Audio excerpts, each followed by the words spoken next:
Well, this eerie Lake Huron discovery may be that it possibly contains the remnants of an entire civilization. Whoa, wait, sounds like Atlantis, right?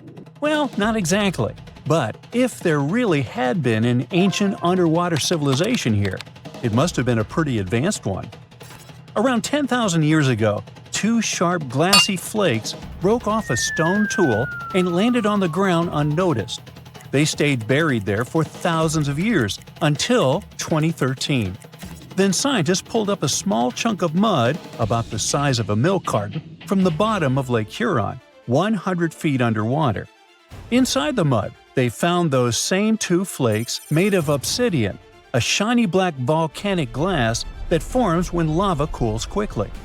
After careful testing, they realized these flakes came from Central Oregon, which is quite a distance, about 2,500 miles away. They found this prehistoric Great Lakes site on the Alpena Amberley Ridge, an underwater landform that once connected what's now Michigan and Ontario. Back then, it was dry land.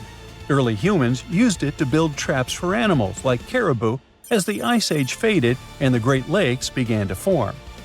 Now, obsidian was the high-tech material of ancient times. It's super sharp and perfect for making tools. If you study the flakes carefully, it's obvious that humans made them. You can see where they struck them and the feathered edges that come from being carefully chipped.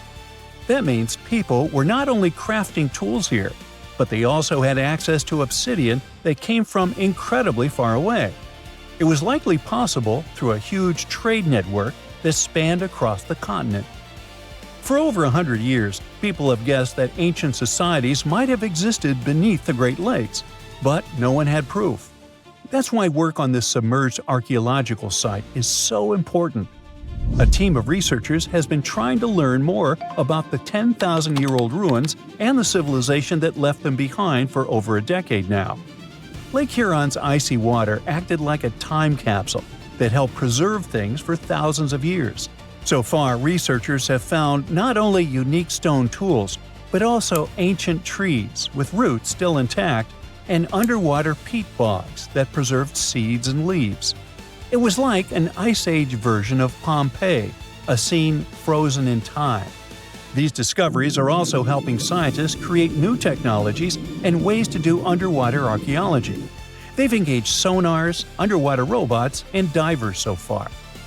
Now, it's pretty cool that the tools they found on the Alpena Amberley Ridge were way smaller than other tools from the same era found nearby. That might mean a different group of people lived here, and they had their own unique way of life. Even the peat bogs they found, which are about 9,500 years old, hold secrets. They're full of pine needles, seeds, and leaves that could reveal what the environment was like back then. Usually stuff like this breaks down quickly on land, but the cold freshwater preserved it. The Michigan team is working with scientists in Cambridge, England, to extract DNA from the remains. If it works, it could finally confirm what animals lived there, and maybe even more. There are still years of discovery on this prehistoric Great Lakes site ahead. Another famous submerged archaeological site is the lost city of Pavlopetri. Archaeologists think it is the oldest sunken city in the world they've found and made official so far. Pavlopetri is around 5,000 years old. That means it existed even before the legendary Greek heroes in Homer's stories. Scientists first spotted it way back in 1904, and then mostly forgot about it until 1967, when Nicholas Fleming rediscovered it. He described it as a Bronze Age city now lying under about 10 to 13 feet of water. A year later, he returned with a team of scientists to study the ruins. Over 6 weeks, using just hand tapes and a basic grid, they managed to map out the city. They found that it covered almost 1,000 feet by 500 feet and had at least 15 buildings, courtyards, 5 streets, 2 tombs, and around 37 small stone graves. They also found signs that the ruins continued onto the nearby island of Pavlopetri itself. They dug up some amazing pottery, obsidian, and chert blades, and even a tiny bronze figurine that may date all the way back to 2800 BCE. Most of the buildings, though, came from the period between 1650 and 1180 BCE. Then scientists left the site alone again until 2009, when a super team of researchers launched a new 5-year project to really dive deep into the history of Pavlopetri. This time, they had digital mapping tools and better diving equipment, so they could explore and even excavate underwater. They found another 97,000 square feet of buildings, including a large hall and hidden streets. Plus, they dug up even more pottery that showed people had been living in the city from about 3000 BCE to 1100 BCE, and that the city once had a population of 500 to 2,000 people. No one knows for sure how the city ended up underwater, but many scientists think it was because of an earthquake, maybe around 1000 BCE, or even as late as 375 CE. Because it's the oldest underwater city ever found, some people even believe Pavlopetri might have inspired the legend of Atlantis. Another contestant for the Atlantis title lies near Japan. Back in 1986, a local diver was exploring the waters near the Ryukyu Islands when he found a giant structure made of perfectly shaped steps and sharp edges. It was 82 feet underwater. Today, the Yonaguni Monument is one of the most mysterious underwater sites on the planet. The structure is nearly half a football field in size. It looks like a massive stone pyramid with layers of platforms and steps stacked one on top of another. No one really knows where it came from or who built it. Some experts think the monument might be more than 10,000 years old, which would make it older than the Egyptian pyramids. One theory is that it could be the last remains of a lost civilization called Mu, a mythical Pacific society kind of like Atlantis. Others believe an ancient culture that lived in Japan as early as 12,000 BCE might have built it. But many scientists and geologists are skeptical about this possible underwater ancient civilization, even though Yonaguni has narrow passageways, arched openings, and right angles that almost look like city blocks. They say that the site looks a lot like natural rock formations, like the Giant's Causeway in Northern Ireland, for example. The whole monument is still connected to a bigger chunk of bedrock, which means it wasn't built piece by piece. And the way the layers of rock are stacked probably has more to do with earthquakes and tectonic movement. It's located in the very active Pacific Ring of Fire. One marine geologist kept going back down there, and every time he found something new. He says he spotted tool marks in the rock, symbols carved into stone faces, and even rock formations shaped like animals. He believes these carvings point to a culture that came from mainland Asia. He said he had identified 10 different structures off Yonaguni, including a ruined castle, a triumphal arch, 5 temples, and even a huge museum.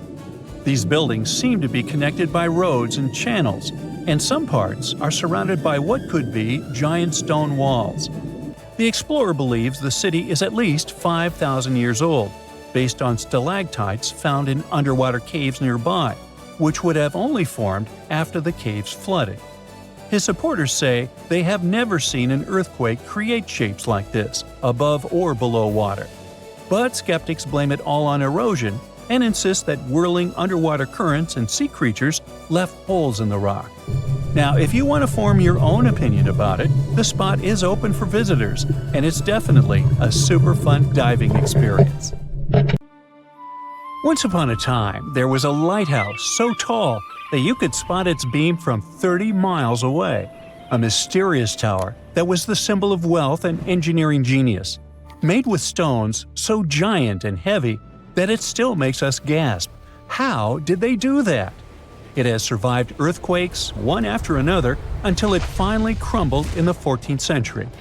Fast forward to today, and archaeologists have just hauled 22 of its colossal blocks off the seafloor.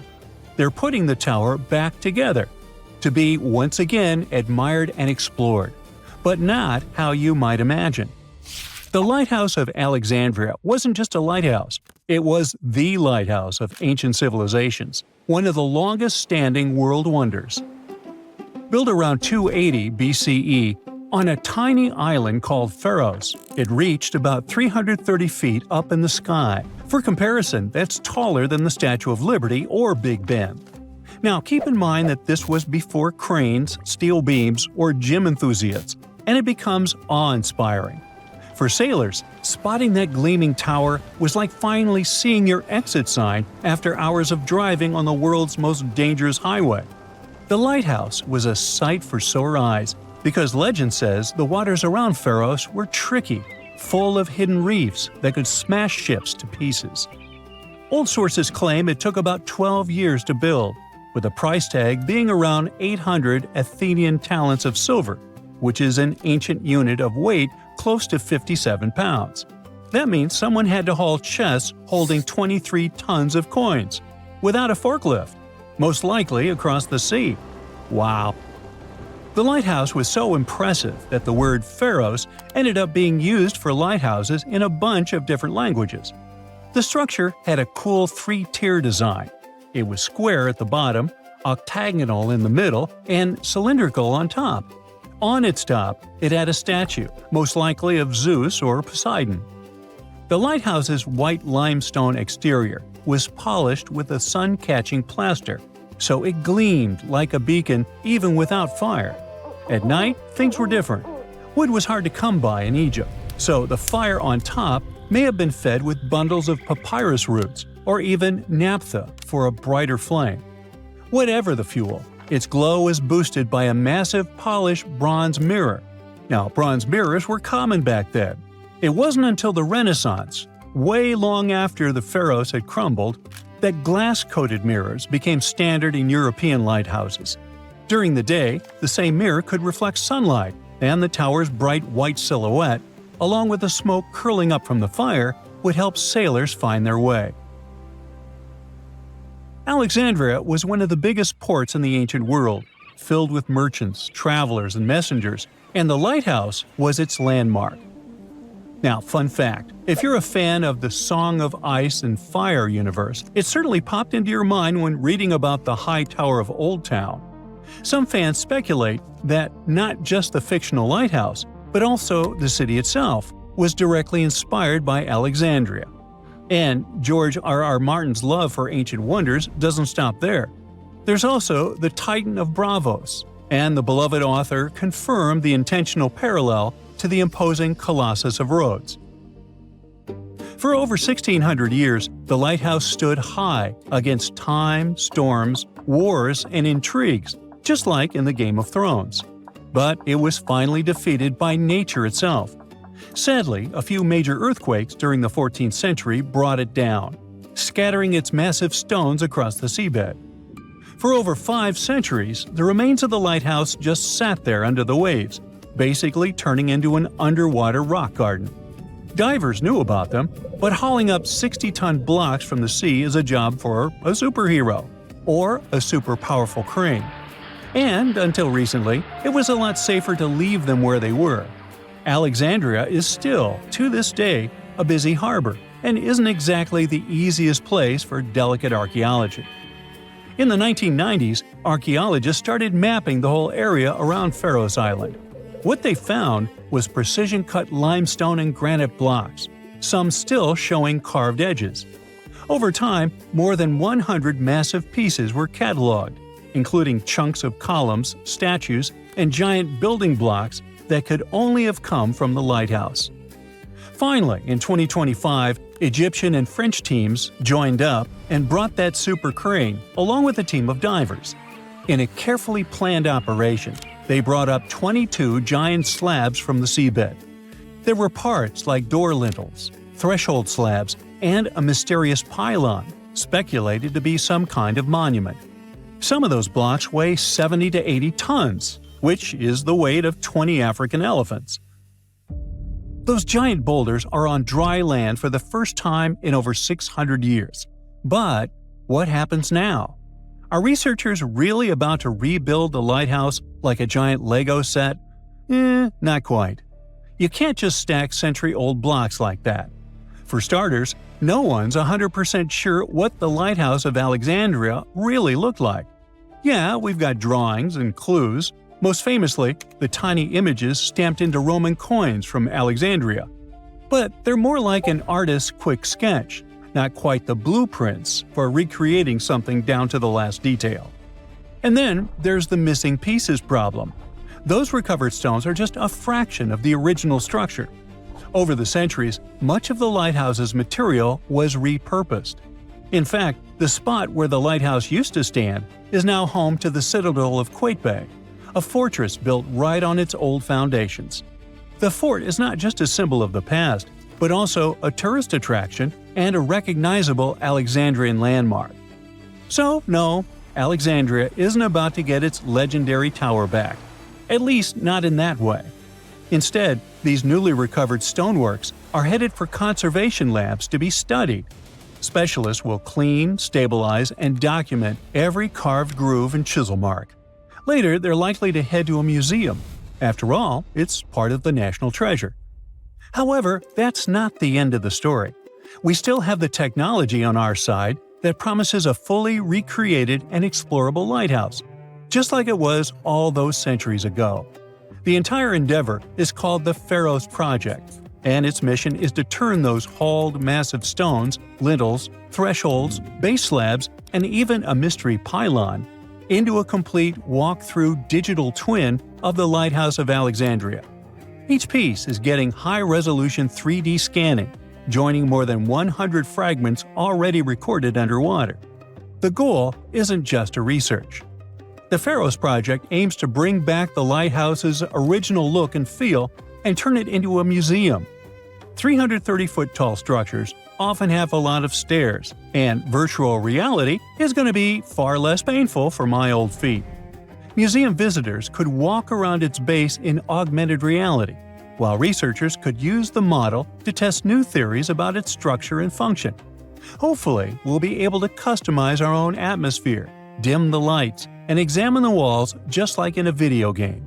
Maybe they'll render pigeons and seagulls to make it even more authentic. We still don't have many details, but the entire thing is being recorded and will be made into a documentary. While we don't have booths to time travel, talented designers can bring the past back to the present. They just need the correct concept art. Sure, nowadays you can recreate almost everything in 3D, but the point here is the authenticity, to put it back together exactly how it was. This is what the Project Pharos wants to achieve. Maybe one day, every ancient world wonder will end up being recreated in a similar way. But there's no reason to stop there. Virtual tourism can save time and money, and while nothing can replace the real experience, visiting authentic locations recreated in virtual reality may be the next best option. Locals are already excited. The citadel of Qaitbay is already drawing people, but now Alexandria is about to get the first digital tourist attraction. Soon anyone with a VR headset can stand on top of this historic wonder, squint while watching the sunset, and finally answer the burning question: is it possible to get exhausted while climbing virtual stairs? And can I customize the soundtrack? Ooh. You have about $130 million. What would you do with it? Fly into space or buy an island? There are many ways you can spend this much money, but one anonymous investor used it to build an extravagant underwater city. The project is not finished yet, and a lot of people are currently working really hard to make this crazy idea come to life. If all goes well, in the near future, living under the sea may become a reality. In the past century, there was a limestone quarry near the Welsh border in England. In the 1990s, it became flooded and turned into a lake 260 feet deep. Now, there's a large construction project going on around it.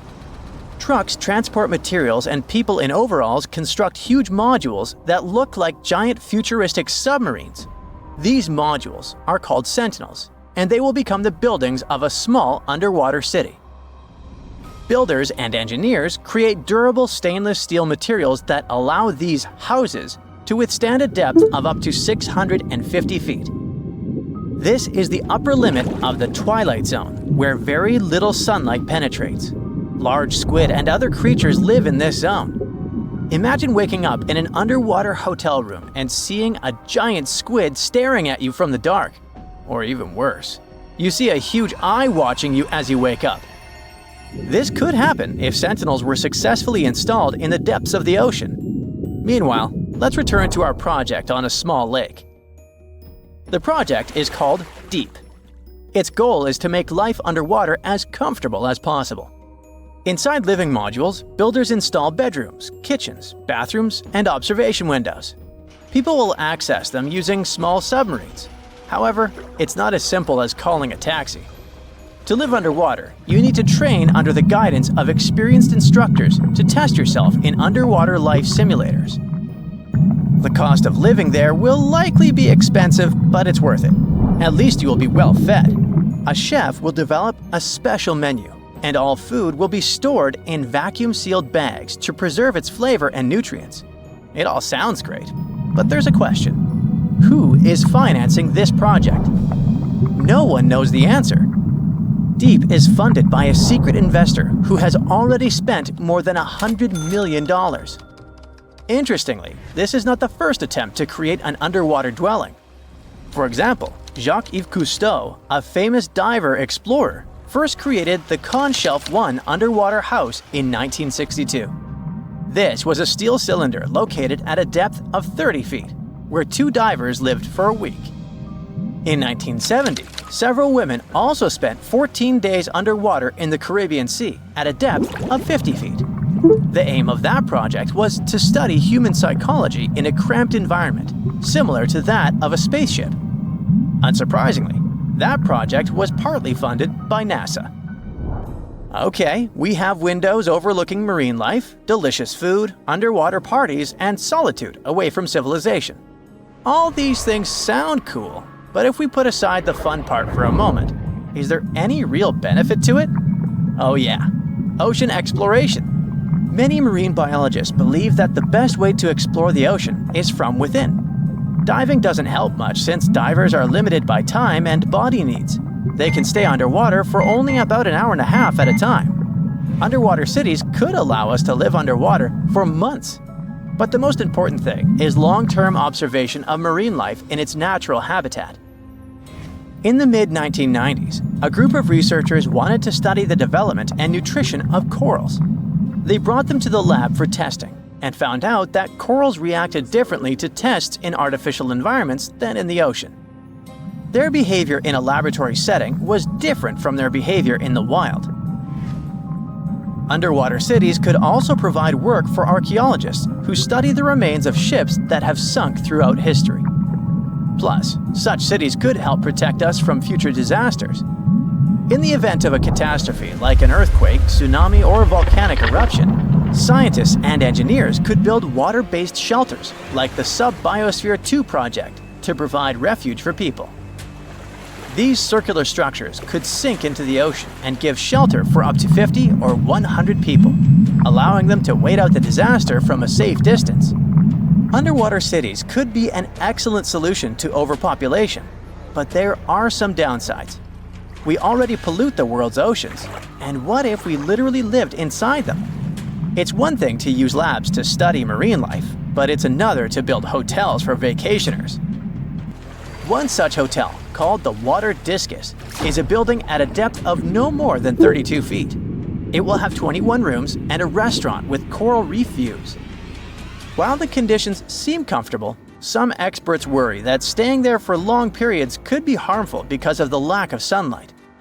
Nevertheless, it would be interesting to stay there for a week and see how it feels. The most challenging aspect of creating such laboratories, hotels, and bunkers is ensuring a reliable life support and safety system.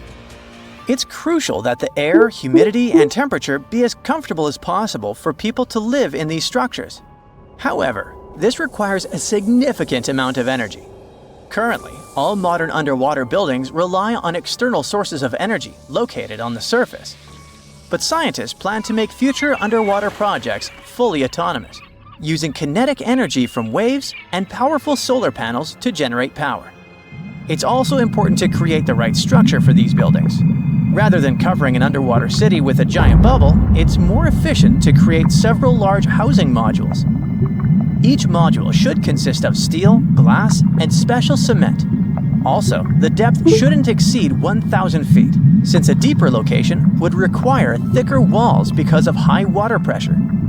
To load and move these residential modules safely, engineers can use ballast tanks. These are large containers filled with water, which are used to pull the modules down deep into the ocean. Once in place, engineers can release the water from the tanks and fill them with air, causing the house to float back to the surface. And what about fresh air? Fish extract oxygen from the water using their gills, but this method is obviously not suitable for humans. Therefore, we need to deliver air from the surface. It can be piped into the city and mixed with a special substance called sodasorb, which reacts with carbon dioxide and removes it. It would be great if we could generate oxygen inside our underwater cities rather than relying on other sources. This would require farms and plants that can produce oxygen through photosynthesis. But instead of sunlight, these plants would use artificial light. If we talk about complete autonomy, people could get food from the water at any moment, put on scuba gear, a mask, and an oxygen tank, and leave the hotel through an airlock. Use harpoons and fishing nets to catch dinner. Remember to check your oxygen reserves and don't swim for too long. Frying fish in a pan won't work because of strong odors.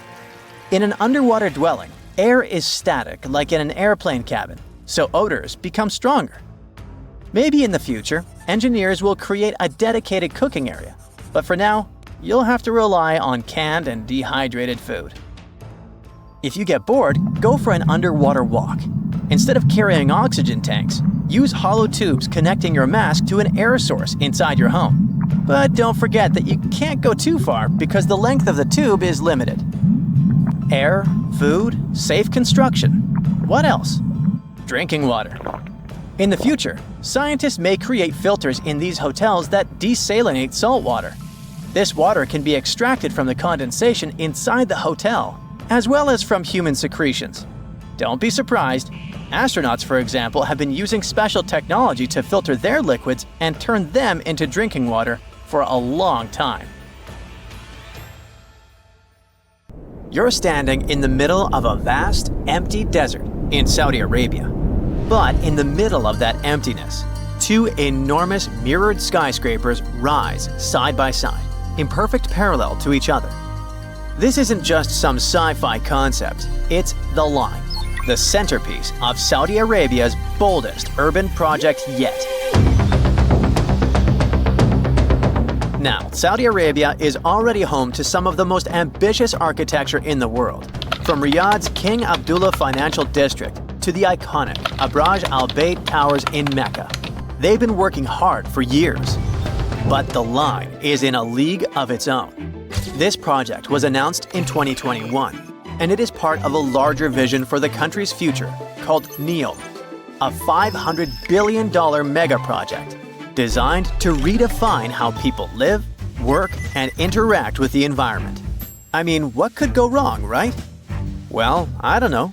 But Nadmi Al Nasser, the longtime chief executive of the ambitious project, has recently departed. Suspicious. Even more so because NEOM's statement issued soon after did not give any plausible reason for his departure. Then, the Line project itself was originally expected to cost around $200 billion. But by 2024, that number had skyrocketed to a mind-blowing $2 trillion. That's about twice Saudi Arabia's entire GDP. And if you ask independent experts, they think it could end up costing even more. At first, the plan was to build about 10 miles of the project and have 1.5 million people living there by 2030. By now, the expectations are way more modest. Only just under 1.5 miles are likely to be done by 2030, with fewer than 300,000 residents. The project has come across a lot of problems along the way.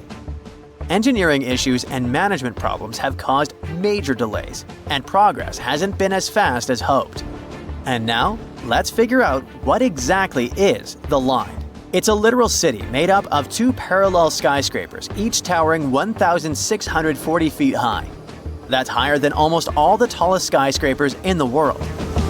These skyscrapers are 656 feet wide and stretch for a mind-boggling 106 miles across the northwest of Saudi Arabia, right near the Red Sea. The most astounding thing? The entire city is actually within this one structure. There are no cars, no roads, no emissions. But we'll go into detail a bit later. The complex is supposed to house 9 million people, and all of this running entirely on clean energy. Such a project aligns perfectly with Saudi Arabia's ambitious Vision 2030 plan. The outside of the skyscrapers will be covered in mirrors that will reflect the surrounding desert landscape, creating an almost seamless blend between the city and its surroundings. Inside, there will be lush parks, cascading waterfalls, flying taxis, and even robot helpers to take care of everyday tasks. They're also planning to make an artificial moon as part of the city's design. One more thing that makes the line so unique is its design. Unlike traditional cities that spread out horizontally, the line is vertical. Everything, homes, offices, parks, schools, shopping centers, are stacked on top of each other in layers. This means that residents won't need to travel long distances to get what they need. In fact, the designers promise that all amenities will be within a 5-minute walk from anywhere in the city. And while it's compact in width, the city's vertically layered structure means it can comfortably fit all 9 million residents, while leaving plenty of room for parks, natural spaces, and modern conveniences. There's even a plan for year-round climate control, keeping both indoor and outdoor spaces at comfortable temperatures, no matter how harsh the desert weather gets. Of course, even with everything close by, people will still need to get around the city. Worry not, the line has it covered in the most futuristic way possible. It features a high-speed train system that will travel from one end of the city to the other in just 20 minutes. That's 106 miles in 20 minutes with only 4 stops along the way. Imagine being able to get anywhere in the city faster than you could drive across town in most places today. Besides the train, the line will also have autonomous vehicles.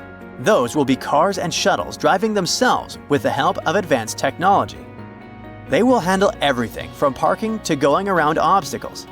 Even cooler, in the line, every car, train, and any other piece of infrastructure will be connected in a huge network called the Internet of Things. Sensors and real-time data will allow traffic to flow smoothly, preventing delays and reducing congestion. They first spoke about the NEOM project in 2017. Besides the line, NEOM is supposed to include an octagon-shaped floating industrial city and a posh mountain ski resort. There, Saudi Arabia will host the Asian Winter Games in 2029. Plus, there will be the world's largest green energy plant, which will make the region self-sufficient and sustainable. The goal of NEOM is to attract people from around the world, not just to visit, but to live there. Residents will even be given their own identity, Neomians. Not everyone thinks this construction is a good idea. Some urban planners and architects have pointed out pretty big flaws in the city's straight-line layout. You see, in a regular city like Johannesburg, which covers way more ground than the line, 2 random people are usually only about 20 miles apart. But in the line, the average distance between 2 random people would be 35 miles. That's almost double, even though the line's overall area is way smaller. This setup could make it harder for people to connect socially and might be a pain to navigate, even with a high-speed train zipping through it. Now, they promise that every resident will have everything they need within a 5-minute walk, but there are doubts too. People wonder if living in a super compact, stacked-up design might end up feeling claustrophobic or even too much to handle. As for the whole mirrored exterior idea, it looks pretty cool in renderings. But there's an opinion it could actually mess with the environment. Reflecting all that sunlight in a desert might disturb local wildlife or create unexpected heat issues. The line's high-tech features sound amazing, but they come with their own set of headaches. The city is supposed to run on the Internet of Things tech and autonomous vehicles. Sounds awesome, right? But how are they going to pull that off for a 106-mile-long city? For things to run smoothly, every piece of tech, cars, trains, infrastructure, needs to be perfectly in sync, sharing tons of real-time data. If there's even a tiny glitch, it could throw a wrench into daily life for millions of people. Then there's that high-speed train. It does sound like a dream, but actually building and keeping it running in the middle of a desert is not so easy.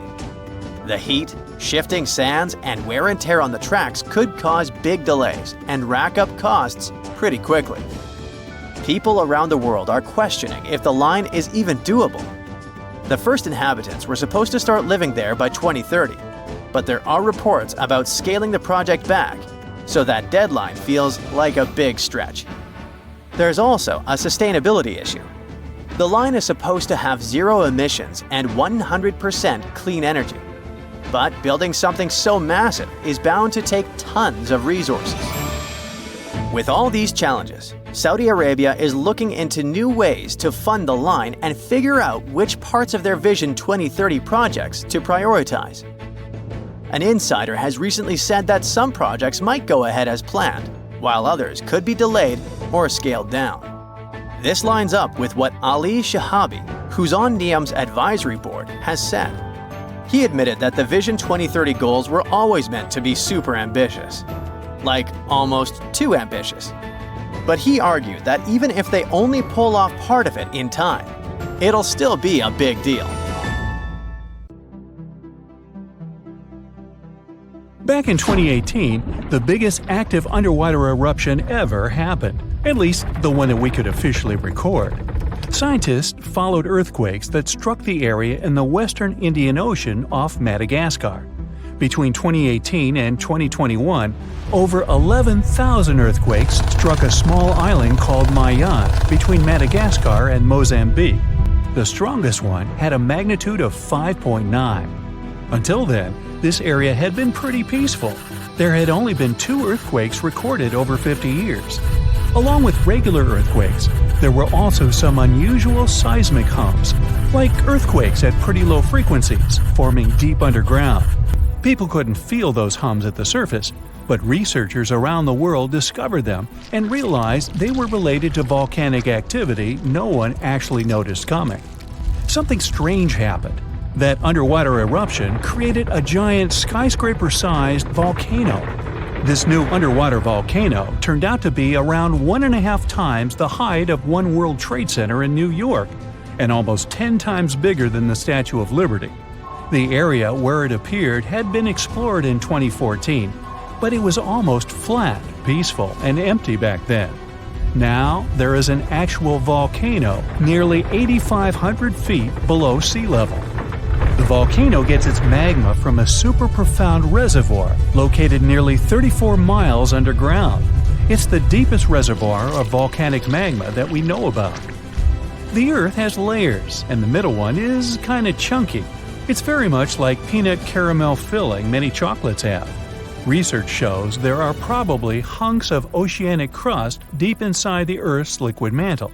They're stuck there, creating large lumps in something that was supposed to be a smooth layer. Our planet has a rigid outer layer. It includes a hot upper mantle and cracked crust. The hot mantle moves and churns all the time, making the crust at the surface move too. This way, the oceanic crust dives into the depths and makes huge magma plumes go up toward the planet's surface. Scientists even found an ancient piece of the Pacific Ocean hundreds of miles underneath China. Those are the old remains of the Pacific seabed from long ago, and they were pulled downward below Earth's surface into the mantle transition zone. This rocky slab that used to be at the bottom of the ocean is made of the crust and some solid parts of the upper mantle. Most of the volcanic activity on our planet happens where we don't even see it, under the surface of the ocean. About 70% of all volcanic activity happens in the oceans, and mostly in the area of the South Pacific, with over 1,100 volcanoes squeezed into that area. Coastal cliffs, mountain changes, soils, and sediments that line valleys. These are only a small portion of the rocks on our planet. Oceans hide so much more deep down below the Earth's surface. In between the Earth's surface and its core is the mantle. It's a warm, thick layer of rock that moves and flows constantly. Some hundreds of miles below, there's a place where diamonds grow. As they form, they go through high temperatures and pressure, after which they eventually freeze. That way, when they arrive at the surface, scientists can explore their structure, find out how they formed, and understand better what's going on in the depths of our planet. Thanks to diamonds, they realized the mantle was very wet, and it possibly contained much more water than all the oceans on Earth. Our planet is eating up its own oceans. As its tectonic plates move, dive, and go beneath one another, they drag huge amounts of water into the Earth's interior. The water beneath the surface of our planet can help with developing magma and lubricate faults, which actually makes earthquakes more likely to happen. Water is actually stored in the minerals. It gets incorporated into the planet's crust when new oceanic plates form. They go through the process of bending and cracking as they grind under other plates, and huge amounts of water then go deep into the crust and mantle. Scientists research an area that's 18 miles under the surface. They realize these zones pull 3 billion teragrams, which is more than 2 billion pounds. Any ocean is like a whole new world. There are incredible sceneries below the surface, magnificent waterfalls, lakes, and rivers. There are thick layers of salt beneath the seafloor, and rivers and lakes form because seawater goes through those layers and dissolves them, creating something that resembles pools. The dissolved salt makes the surrounding water denser. That water then settles there, which eventually forms underwater lakes or rivers. But there are also mountain chains, trenches, canyons. There's a canyon in the Bering Sea with more than 8,500 feet of vertical relief. This makes the Grand Canyon look way smaller than it is, since the underwater canyon is nearly 2,500 feet deeper. Deep parts of the ocean are really cold. The temperature of the water can be about 40 degrees, but at the bottom, water can get boiling hot. There are hydrothermal vents in the seafloor. Those are the hot springs located at the edges of tectonic plates. The water they release can reach a temperature of up to 750 degrees Fahrenheit, but the pressure at such depths is very intense. So intense, no human being can handle it. Still, it's the pressure that keeps the water from boiling. Ocean depth is on average 2.3 miles. Light waves can still enter at 3,280 feet, even though it's in a very small amount. So all the mysteries hidden below that point remain in total darkness.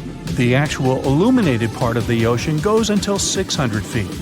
Even though the sun gives us light, most of our planet is dark all the time. It's all because of the oceans, covering over 70% of our planet. The loudest sound that came from an ocean, and of the loudest sounds ever recorded, came from an ice quake. It was so loud, researchers picked it up by sensors more than 3,000 miles away. There was a seismic activity that made frozen ground break down. The Antarctic ice sheet is bigger than the continental part of the United States and Mexico together. A big iceberg from Antarctica holds over 20 billion gallons of water, which could make a 5-year water supply for 1 million people. Humans can generally drink sea ice, although we can't drink seawater. As time goes by and the ice ages, the brine trapped between ice crystals drains out. That way, ice becomes fresh enough to consume it. If all the ice sheets and glaciers we have on the Earth melted at the same time, the sea level would rise another 260 feet, which is just a little shorter than the Statue of Liberty, the height of a 26-story building. Clams live long enough to tell us more about oceans past. Ancient mollusks can live for more than 500 years. To learn more about a tree, you can use its rings to see how old it is. To learn how old a mollusk is, you can examine its rings within the shell and tell. This is also how scientists get information about the ocean, climate, and whatsoever. Clams can help take a look at what happened about 1,000 years ago. The Earth doesn't have 4 but 5 oceans now. The new one, called the Southern Ocean, was officially recognized only a few months ago. It borders the Atlantic, Pacific, and Indian Oceans, So, scientists couldn't agree if it's really a new ocean or just part of the colder regions of these three. We don't only divide oceans on maps, each has different conditions for unique marine species. For example, the Southern Ocean has leopard seals, orcas, minke whales, emperor penguins, and other animals that live in cold, icy seas. It's also home to krill, small creatures that look like shrimp and are food for many bigger animals that live there. Life on our planet started about 3.5 billion years ago. I wasn't around then. It's still a mystery how and when exactly, but some theories say life could have first emerged in the depths of the ocean. A few years ago, scientists found microscopic tubes and filaments within rocks formed about 4 billion years ago. These rocks are fragments of ancient oceanic crust. Also, these tiny tubes and filaments are similar to microbes that can still be found on hydrothermal vents in deep parts of the ocean. The idea is these living cells found conditions to stay alive in tiny rocky pores inside the chimneys of those vents, and started the amazing adventure of the evolution of life on our planet. An earthquake in Indonesia began in 1829 and lasted a mighty 32 years. It reached its climax in 1861 and hit a magnitude of around 8.5. It was caused by the tectonic plates below the island slowly clashing against each other.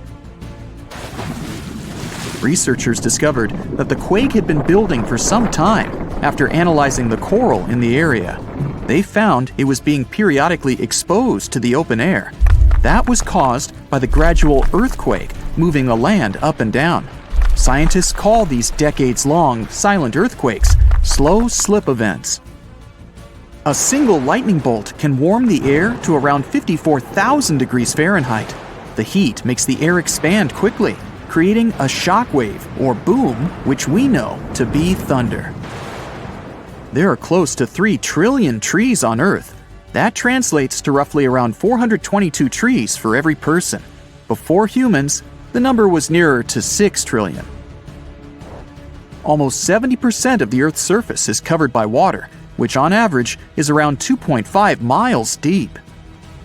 97% of Earth's volcanoes lie underwater, as well as the mid-ocean ridge, a massive mountain range that is over 40,000 miles long. Humans have mined around 190,000 tons of gold from the planet. Experts predict there is around 20% still left to be mined, but this figure is constantly changing. The world's largest active volcano is in Hawaii. Called Mauna Loa, it's over 2.5 miles above sea level. Given that most of it is underwater, the volcano's summit is a staggering 11 miles from its base. That's the same length as over 160 football fields. The highest ever recorded temperature on Earth was a sweltering 136 degrees Fahrenheit. It was recorded in El Azizia, or modern-day Libya, on September 13, 1922. The lowest temperature was a chilling minus 129 degrees Fahrenheit, recorded at Russia's Vostok station in 1983. Earth is the 5th largest planet in the solar system, behind Jupiter, Saturn, Uranus, and Neptune. It has a circumference of roughly 25,000 miles, and it would take the average person around 8,300 hours to walk around the face of the Earth. The separation between Earth's land masses would make such a trek almost impossible, though. It takes 365.25 days for the Earth to orbit the Sun. Because our calendar years only have 365 days, we add an extra leap day every 4 years to make up for the difference. Russia is the largest country on the planet, with a total area of about 6.5 million square miles. It encompasses more than 1/8 of the Earth's inhabited land area, but still has a relatively small population given its size. Earth is the only planet with one moon. Mercury and Venus have no moons, while every other planet has 2 or more. Earth is over 4 billion years old.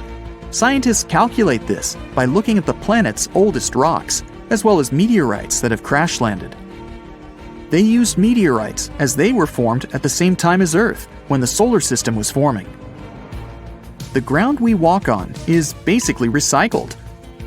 The planet's rock cycle turns igneous rocks to sedimentary ones, then transforms those into metamorphic rocks, and back again. Like Earth, our moon also experiences earthquakes. They're less common and intense than the ones we have, and are caused by tidal stresses. A tidal stress is basically the relationship between the gravitational pull of the moon on the Earth and that of the Earth on the moon. Despite being the 5th largest continent, Antarctica holds 70% of the planet's fresh water and about 90% of its ice. Bangkok is the most visited city in the world, boasting 23 million visitors in 2019 alone. Paris, London, Dubai, and Singapore make up the other cities in the top 5. The lowest layer of Earth's atmosphere is called the troposphere and is the reason we have weather. Sunlight heats the planet's surface, which causes warm air to rise up to the troposphere. This air then expands and cools as the air pressure decreases and sinks down, where it is then warmed by the Earth again. Coral reefs are the largest living structures on the planet, with some even being visible from space. Coral reefs hold the most species per area of any of Earth's ecosystems, even more than rainforests. Earth got its name around 1,000 years ago, and it comes from the German word meaning the ground, but there's no evidence to show who actually named it. Of all the planets, Earth is also the only one which is not named after a Greek or Roman deity. The deepest point of the ocean is the Mariana Trench. It's a whopping 7 miles below sea level. Coastlines cover about 20% of U.S. land, but are home to more than 50% of the U.S. population. The Earth isn't actually a sphere. It's more like a squished ball that bulges at the equator. The bulge is caused by the force of the Earth spinning, which makes the north and south poles slightly flat. The Earth spins on its axis, which is basically an imaginary straight line. Earth has seasons because the axis is tilted, causing the sun's rays to hit different parts of the planet more directly, depending on the time of year. If the sun was as tall as a standard door, the Earth would be around the size of a nickel. The Earth's rate of rotation is gradually decreasing. It's happening so slowly that it would take as much as 140 million years for the length of a day to increase to 25 hours. Get equipped for any season with brand new Brightside merch. Click the link and grab your print. The biggest animal on Earth is the Antarctic blue whale. It can reach lengths of 100 feet and weigh up to 400,000 pounds, which is around the same as 33 elephants. The temperature at the center of the Earth is around the same as the surface of the Sun, at almost 10,000 degrees Fahrenheit. Earth is around 10,000 times older than humans. Earth is around 4.5 billion years old, whereas humans have been around for, at most, 450,000 years. There are around 34,000 known species of fish. The actual number is way higher though, as a whopping 95% of our oceans still haven't been explored. America's Route 66 is longer than the journey to the Earth's core. The distance to the core is roughly 2,000 miles. Route 66 is almost 2,500 miles. The Earth is made up of 3 main components: the crust, the mantle, and the core, which is divided into the outer core and the inner core. Scientists have estimated that there are around 8.7 million species on the planet. Out of this, between 1 to 2 million of these species are animals. But roughly 86% of land species and 91% of fish have yet to be discovered by humans. Ancient astronomers used to think that the Earth was the center of the universe. For 2,000 years, they believed the Earth to be static, while other bodies traveled in orbit around us. In 1543, Copernicus published his sun-centered model of the solar system. Earth is the densest planet in the solar system. The density varies across its different crusts, but the planet's average density is just over 3 ounces per cubic inch. Mount Everest is the highest point on the planet. Its peak is the highest altitude above sea level at around 5.5 miles. Each year, 1 septillion crystals of snow fall on Earth. That's a trillion snowflakes. Snow covers about 31% of Earth's land area each year. Of Earth's water, only around 3% is fresh water. The other 97% is salted. Of that 3%, about 2% is frozen in ice and glaciers. So, less than 1% of the planet's fresh water is actually in lakes, rivers, and underground. The world's largest inland body of water, or lake to us normal people, is the Caspian Sea. It has an area of 140,000 miles squared. The world's deepest lake is Lake Baikal in Russia and is 5,300 feet deep. Earth's atmosphere is roughly 78% nitrogen and 21% oxygen, with small amounts of water vapor, carbon dioxide, and other gases. No other planet is believed to have this much oxygen, which explains why Earth is the only planet where life has been discovered so far. Apart from the Moon, there are 2 asteroids in co-orbital orbits with Earth, sometimes called Earth's second moon. 3753 Cruithne is an asteroid that looks like it's following the Earth in orbit, but it's actually following its own path around the Sun. 2002 AA29 is another asteroid which makes a horseshoe orbit around the Earth that draws it close to the planet every 95 years. Something exciting and kinda unexpected popped out among the rocks of the Ica Valley in Peru. The bones of a really old whale that lived almost 40 million years ago. At first, no one was really impressed because the bones they found were big and weirdly shaped, so people just thought they were looking at giant boulders. I mean, that's cool too, but things got way better when they realized those were the remains of a very large ancient animal that roamed along the coast of ancient Peru. Plus, it was probably the heaviest creature that ever lived. Sorry, blue whale, I know you worked hard to get to the top. The length of over 100 feet and weight of more than 200 tons brought you the status of the biggest animal on our planet. But it seems you've held the title long enough. Time to hand it over to our next candidate, and that one's really gigantic. This ocean beast was probably shorter than the blue whale, but heavier, with a weight that could be between 93 tons and 370 tons. If it's closer to the higher number, it'll make Perseus the biggest animal ever known to have lived on Earth. And it seems its weight was the result of having extremely thick, dense bones. You can see such bones today in manatees or some other early whales. Dense bones are a great tool for such marine mammals. This feature makes them heavy and allows them to stay submerged most of the time. But at the same time, if their body was too heavy, they would end up sinking all the time, and they would waste too much energy to move back up to the surface. So, to avoid sinking, marine mammals need to have enough lighter tissues, like muscles and fat, to help them float in the water without using too much energy. Now, scientists didn't have the whole skeleton, which makes it hard to tell how big the animal was. But they used the ratio of the heavy bones to the lighter tissues in other marine mammals to estimate the overall weight of this giant ancient whale. Experts found these fossils about 13 years ago and spent the next decade freeing the whale from the rock. Its anatomy and age showed this whale was a cousin of Basilosaurus, a whale that had a long snout full of sharp teeth, and a sleek body similar to that of an eel. Even if Perseus wasn't bigger than the blue whale, it was still a giant that ruled the ocean depths. Unlike modern whales, there's a possibility that this ancient fellow was a predator that liked to go after bigger prey. And this also changes how we see the history of whales. Scientists used to think these magnificent creatures became really big about 5 million years ago when they started eating lots of small creatures. But here's the proof that giant whales existed even before that. But it's still unclear how this whale managed to find enough food to sustain its enormous body. Plus, it's still hard to tell what exactly this ancient creature had on its menu. It was pretty large and not such a fast swimmer, so it's possible it searched for food in shallow waters. Then it probably ate crustaceans, clams, or some other small animals hiding in the sand.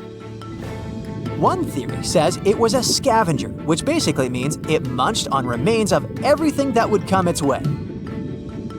It's not so unusual to find marine animals in deserts. Many of these regions used to be covered with water anyway. The Sahara in Africa is a perfect example. About 50 to 100 million years ago, this was not a dry desert, but a shallow saltwater body called the Trans-Saharan Seaway.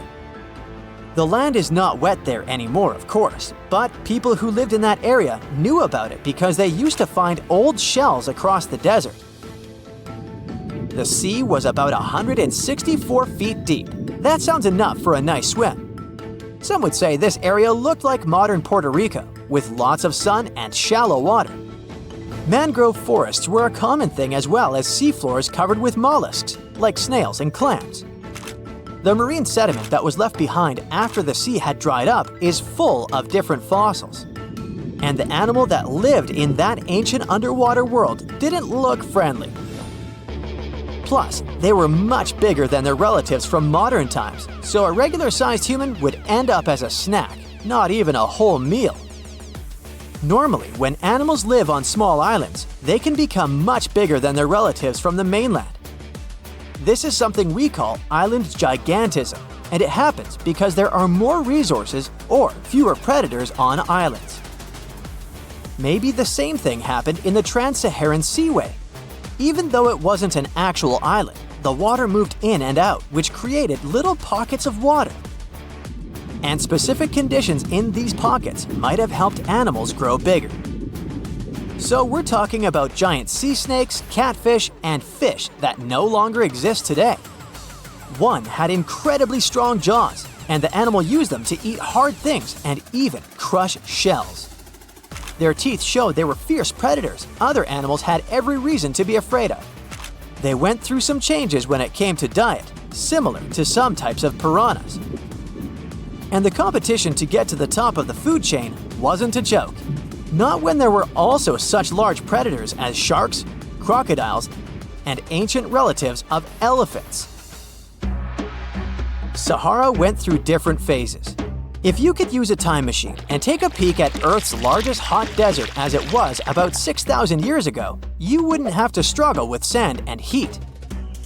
You'd have a nice walk through a green and pretty lush place. In the past, people who lived in that area didn't leave drawings on cave walls that showed camels, sand dunes, and scorpions. All those things you'd see in today's Sahara. Instead, they drew crocodiles. That's additional evidence that the Sahara used to have a lot of water and plants, enough to support these big yet scary animals. Around 3 billion years ago, Earth might have been mostly covered with water. Today, it's about 71% of its surface, but it seems that our planet used to be a giant ocean world with no continents at all, just some scattered islands. Scientists studied special rocks in Western Australia that formed in a place deep under the ocean called a hydrothermal vent system. To explain this better, it's important to mention two common oxygen types, O16 and O18. O18 is heavier because it has extra neutrons. O16 evaporates from water more easily, and as researchers studied an old ocean floor, they found a lot of O18, more than in today's oceans. This way, they realized ancient Earth had less dry land than Earth today. Australia is a good spot to conduct these studies because a long time ago, it also used to be a beautiful place with large animals and lush rainforests. But as time went by, the land became drier and Australia had more deserts formed, such as the Great Victoria Desert. Rainforest remained only on the edges of the continent. What happens with deserts across the globe is called desertification. That's when land that used to be good for growing things turns into a desert or something similar. Our planet changes over time, together with its climate.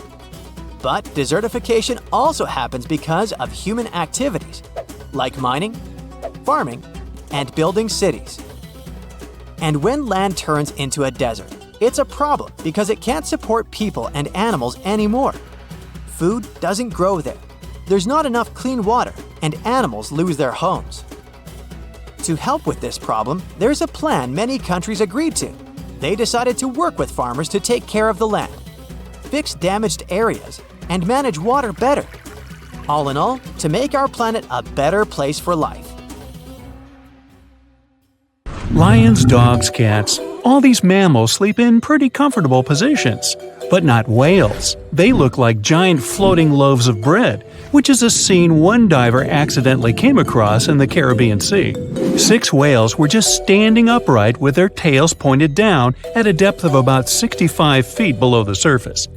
Scientists discovered that when sperm whales take a nap, they stay in this position for 10 to 15 minutes. They don't move or breathe. But these creatures spend only 7% of their time asleep, far less than other mammals. Usually, they either rest peacefully in the water or relax, slowly swimming next to other marine animals.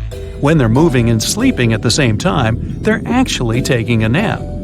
These animals can't go too deep and need to stay close to the surface.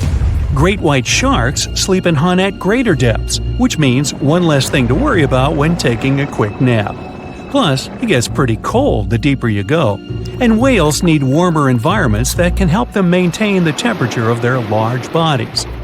When alone, dolphins enter a stage of deep sleep. It usually happens at night and lasts for only a few hours at a time. While sleeping, the animal floats at the surface. It shuts down half of its brain, I can relate, together with the opposite eye. The other half is at a low alert level, awake and ready to react if some unwanted visitor comes closer. The part of the brain that is awake also sends signals when it's time to go up to the surface to take a breath of fresh air. Marine mammals have the blowhole. That's a flap of skin they can open and close whenever they want. People breathe automatically. Your body knows what it needs to do even when you're sleeping. But whales and dolphins have a voluntary breathing system. It means they need to consciously go to the surface to get some air. And one part of their brain needs to always be awake to inform the animal it's time to go up. Whales and dolphins can hold their breath way longer than other species. They also have a higher tolerance for carbon dioxide and can take in more air. Their red blood cells store more oxygen too. Whales and dolphins' blood goes only to those body parts that really need oxygen. If a whale only uses its brain, heart, fins, and some other muscles needed for swimming at the moment, those will also be the only body parts that will get the oxygen. Digestion or other functions can wait. The ocean is not a place where you can relax and peacefully fall asleep. While sleeping, fish reduce their activity. Their metabolism becomes slow. Some of them keep floating in the same spot. Others find a safer place among corals or in the mud. Early in life, dolphins learn to make a unique whistle that helps others from their pod to identify them. That means these specific whistles are their names, and dolphins do respond to them. Clams have feet. It looks like a large tongue that sometimes protrudes from the shell, but that's actually the foot, and it's relatively long compared to the length of the animal. Clams use this limb to dig themselves in the sand. The blue whale is the largest living animal, and it's also larger than the majority of dinosaurs used to be. They can grow to more than 100 feet long and have a weight of almost 200 tons. That's like 50 adult elephants. A blue whale's tongue alone can weigh more than one elephant. Such a giant surely needs to eat a lot, 500,000 calories in just one mouthful. The blue whale's heart is the size of a small car and weighs 1,300 pounds. To move the blood through such a giant body, the heartbeats are so strong you can hear them even from 2 miles away. The heart of a whale beats only 8 to 10 times per minute. The whale is one of the loudest creatures out there. Its call can go up to 180 decibels, which is as loud as a jet plane. Almost 95% of jellyfish's body is made of water. For comparison, the human body is 60% water. It's probably not a surprise since jellyfish don't have a heart, blood, eyes, or brain. The other 5% of their body weight is proteins, muscles, and nerve cells. Jellyfish have been around for more than 500 million years. This makes them older than dinosaurs. These creatures haven't changed much, and today's jellyfish are pretty much like their ancestors. These creatures live in the ocean, but in 1991, more than 2,000 jellyfish polyps were taken into space. Scientists wanted to see how they would react in the environment with no gravity. The jellyfish reproduced and created 60,000 new polyps, but unfortunately, those couldn't function normally after getting back to Earth. One species of jellyfish can literally live forever. As it grows older, the critter goes down to the seafloor to become a polyp again, and that polyp turns into a new jellyfish with the same genetics. Greenland sharks can live 500 years. This is an animal with almost the longest lifespan among vertebrates. Sperm whales are sociable creatures. They spend their life surrounded by their family. These animals support one another and have close friends they remember well, even if they don't see each other for a long time. Electric eels have small eyes that are not so effective in environments with no light, so they mostly rely on their electric organs. Those consist of 6,000 cells. Eels use them to stow power, similar to batteries. These creatures use electricity like bats use their radars or dolphins their sonar. An eel can also produce enough electricity to power a panel of light bulbs. There's a small tropical archer fish that can learn to recognize human faces. This fish has an interesting ability to spit small jets of water from its mouth. Researchers showed the fish the image of two different faces placed side by side. One was unknown and the other was familiar. The fish was supposed to spit water at the familiar one. The creature took the right guess more than 80% of the time. Every year in the winter, great white sharks that live along the California coastline disappear. It feels as if they take a vacation for 30 to 40 days. The animals go to a point halfway between Hawaii and Mexico. They might do it to get some food, relax, or hang out with their buddies from other areas. The spot is now called the Whale Shark Cafe. Some types of sharks, like makos, whale sharks, or white sharks, breathe in a very specific way. It requires them to swim all the time. They also need to move quickly and with their mouth open. This way, the oxygen can enter and reach their gills. Sea sponges are some of the most primitive animals. They're immobile, don't have a mouth, eyes, bones, brain, heart, lungs, or any other organ whatsoever, and still, they're alive. There's such a thing as a sea unicorn. That's an animal called the narwhal. Its horn is actually a tooth that can grow up to 10 feet long. Manatees, also known as sea cows, are distant relatives of elephants. Their weight can go up to 1,000 pounds. These creatures are vegetarian and need to eat around 10% of their total weight on a daily basis. That's lots of sea salad. In some cases, manatees share space with alligators, but they get along pretty well. You can even find a photo from Florida where an alligator rides a manatee's back. Frogfish have special fins that help these creatures walk along the sand. They're very useful in shallow waters. A ghost pipefish is hard to see, but once you spot it, you're bound to get really surprised. Its head makes up over 40% of its body. Crabs don't feel like wasting time on such formalities as putting foods in their mouth. That's why they taste it with their feet, which is where their taste buds are. Marine iguanas are the only lizards on our planet that like spending time in the ocean, even though they mainly live on land. They're herbivores that feed in shallow waters and swim like snakes. Iguanas use their long claws to hold onto the bottom when they need to graze. Green turtles can cross over 1,400 miles when migrating. They try to find the perfect spot to lay their eggs. Penguins sort of fly when they're underwater, reaching a speed of 25 miles per hour. More than 5 million years ago, I've heard, I wasn't around then, deep sea worms and humans had a common ancestor. So we still share 70% of our genes with these creatures, and with sea stars, squid, and octopuses. The ocean covers over 70% of our planet, and over 80% of it is unexplored. More than 1 million species live there. But there are not only animals, 3 million shipwrecks are lying all over the ocean floor, hiding mysterious stories. Many of them are yet to be discovered.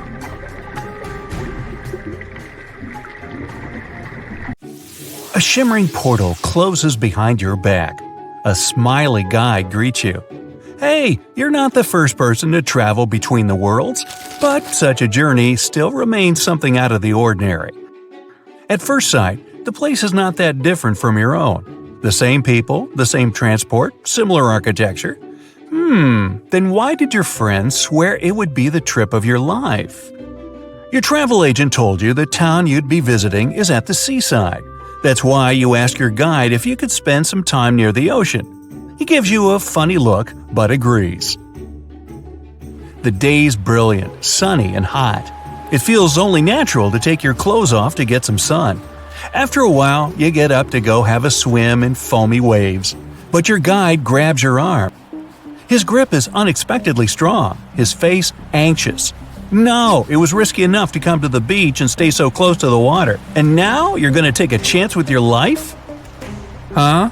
That's all you can answer. There must be some misunderstanding. What's so dangerous about this beach? Rip currents? The guide suddenly calms down. Don't tell me you don't know why people from your world travel here? You shake your head, and the man starts to laugh. When he's done chuckling, he becomes serious and mutters, "Okay, I'll show you something you won't be able to forget. Ever. Let's go." You walk along the beach, keeping more than enough space between you and the water. What surprises and worries you the most is the eerie silence. The only sound you can hear is waves hitting the shore. No kids cheering, no surfers riding their boards, no fishers waiting for a good catch. Your guide slows down, and you see a small harbor. For some mysterious reason, it's separated from the open ocean by a thick metal fence with massive gates. You and your guide are heading for a large boat, or rather a ship. Just how many people are going to join us on this excursion?" you ask. "It's just the two of us and the crew," your guide replies. In our world, it's too dangerous to put to sea on a smaller vessel. And indeed, you notice no fishing boats or yachts nearby. You follow your guide downstairs and see a large cabin with a glass floor. Feel free to step on the glass, it's super thick and literally unbreakable. The ship starts vibrating and moves away from the shore. You're watching the rocky bottom, corals, and schools of colorful fish pass by. The water under the ship is getting darker. All of a sudden, your guide whispers, "Here it is." The creature is enormous, longer than a semi-trailer and almost as long as the vessel you're on. Its body shape resembles that of the modern-day monitor lizard, but longer and more streamlined. This makes the animal more fitted for swimming. Its limbs are short, with webbing between fingers. It also has a wide tail with a broad triangular plate on it. While swimming, the critter keeps its body stiff to reduce the drag through the water. The only thing that's moving is its mighty tail. As soon as you manage to get your voice under control, you scream, "A dino!" Nope, your guide doesn't agree.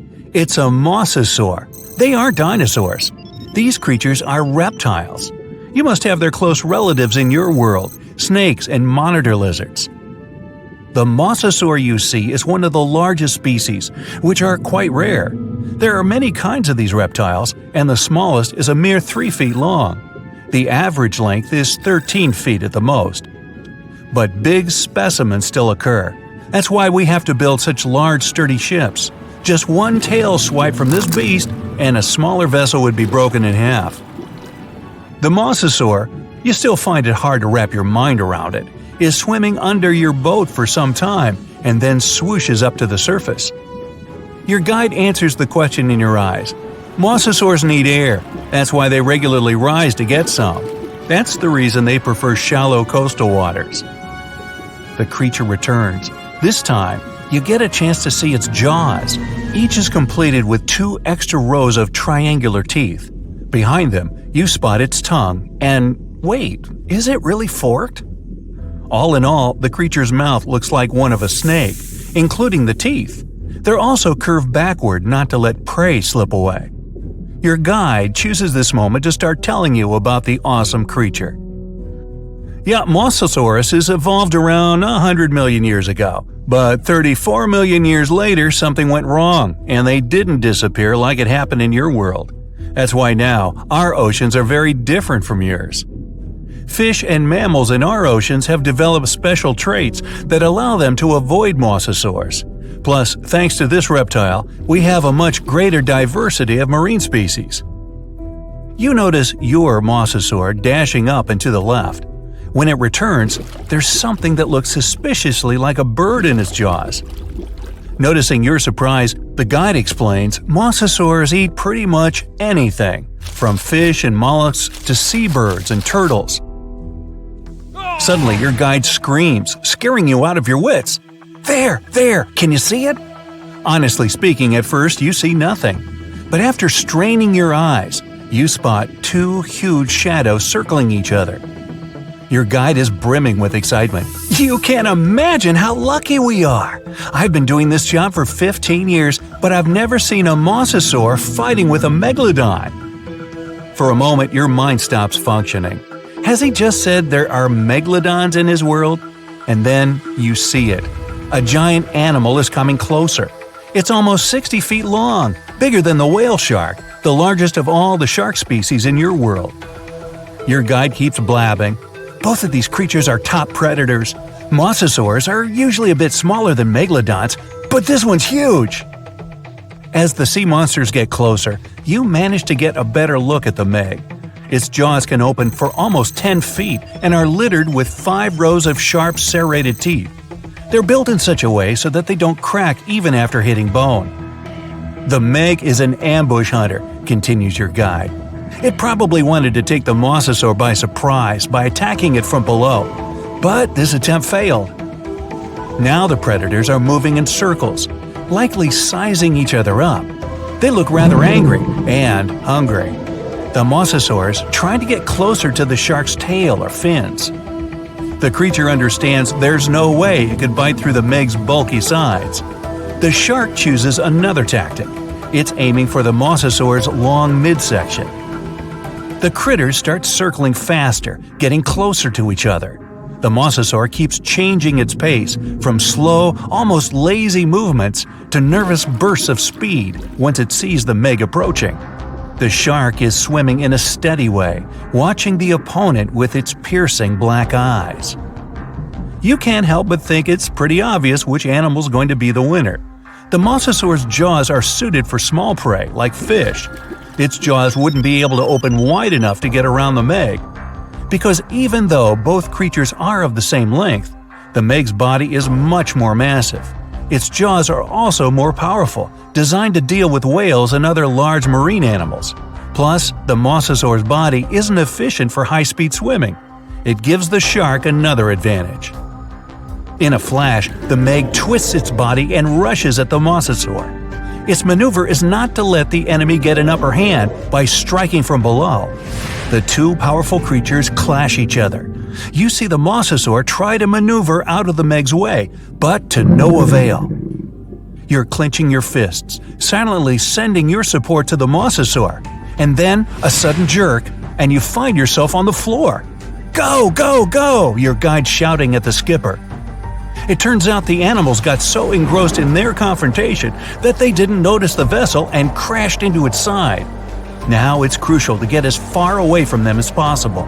If these huge creatures decide the ship is their common enemy, they may cooperate to attack it. Luckily for you, the beasts don't realize the thing they collided with is actually a container with food. The boat is getting further and further away, and you can only guess the outcome of the battle. Too soon for your liking, you reach the shore.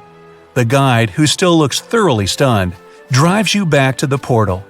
You, similarly awed, thank him and step through the shimmering veil. You're clutching at a Mosasaur tooth in your hand. It's the skipper's gift to you, the only reminder about the incredible world where Mosasaurs are still roaming the oceans. Hey, let's take a deep dive into ocean waters to see which of these creepy-looking animals are our friends. We're swimming in the tropical waters of Balava Island near Fiji.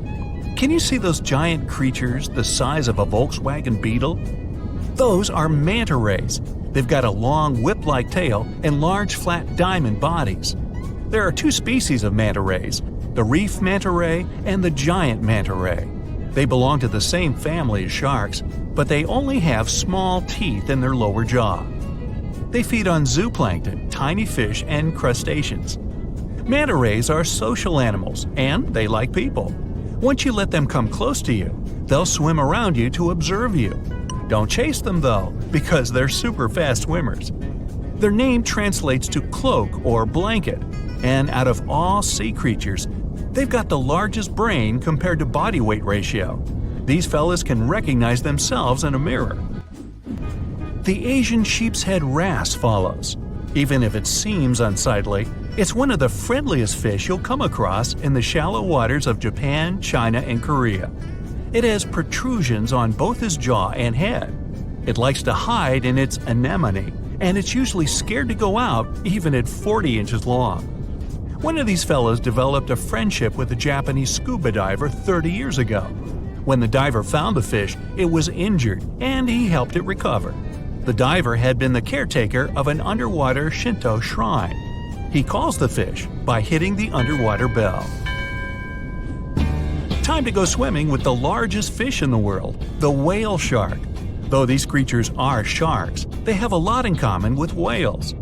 They can live for 100 years, though they've got tiny brains. They're indifferent to humans. These fellas don't care about anything they can't eat. And unlike other shark species, they won't bite you. Whale sharks are filter feeders. They do have teeth, 3,000 of them, but they don't use them. They've got a massive mouth, like me, but their throat is only the size of a quarter. Next, we have the sunfish, a fish without a tail that looks like it's been cut in half. It has large fins, and when you see it breaching on the surface, you'll think a shark is approaching. The sunfish dives deep in the water to let other fish exfoliate his skin and remove parasites. Once they're done, it returns to the surface to sunbathe. It's also a voracious eater. If it sees you in the waters, it'll likely approach you and observe you. Within a day, you'll be able to feed it from the palm of your hand. Time for the animal that looks like it's always smiling, the bottlenose dolphin.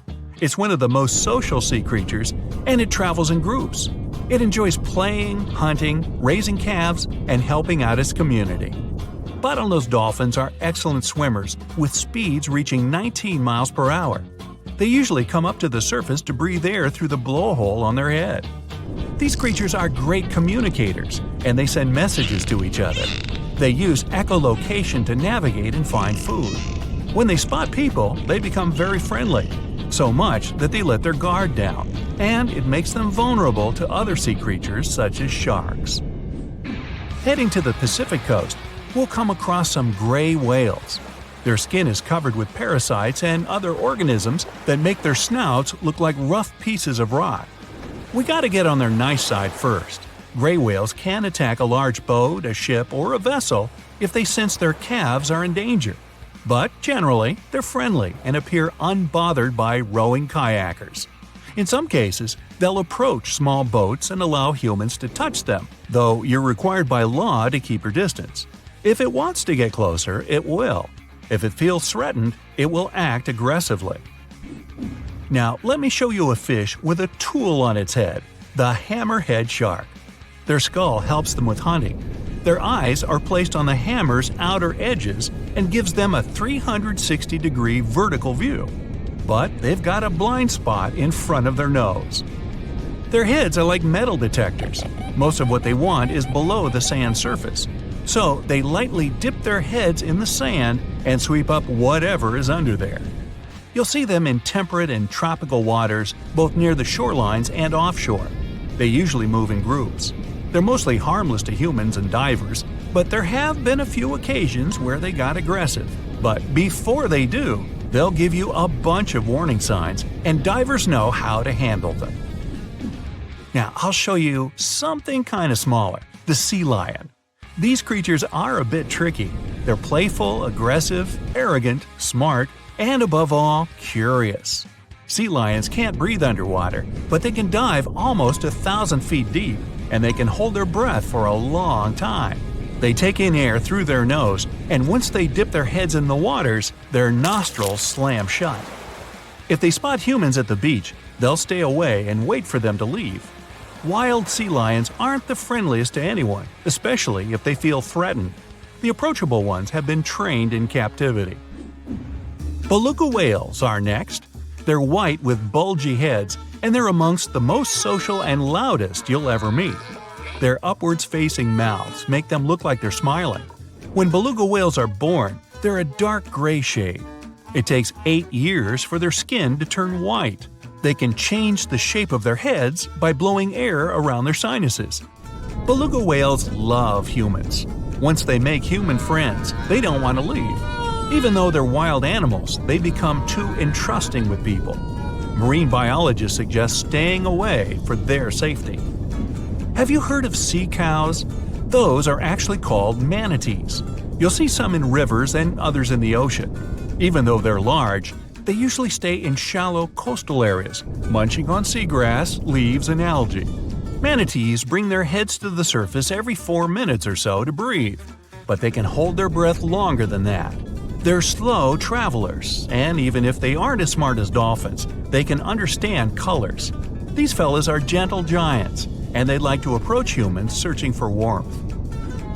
Next, we've got the basking shark, the second largest shark in the world.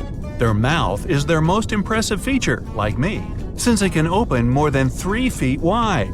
Okay, you win. These creatures have an intimidating appearance, but despite their size, they're harmless to humans, and divers swim with them. They're very social and can form schools of 100 individuals. They swim near the water surface, filter feeding on plankton. They too have a bunch of teeth that they don't use. Do you know which creature can sing loud songs for 30 minutes? I know, berry manatee. That might be before your time. Actually, it's the humpback whale. Scientists aren't sure why they make those low howls and noises. They might be trying to communicate with others to attract mates.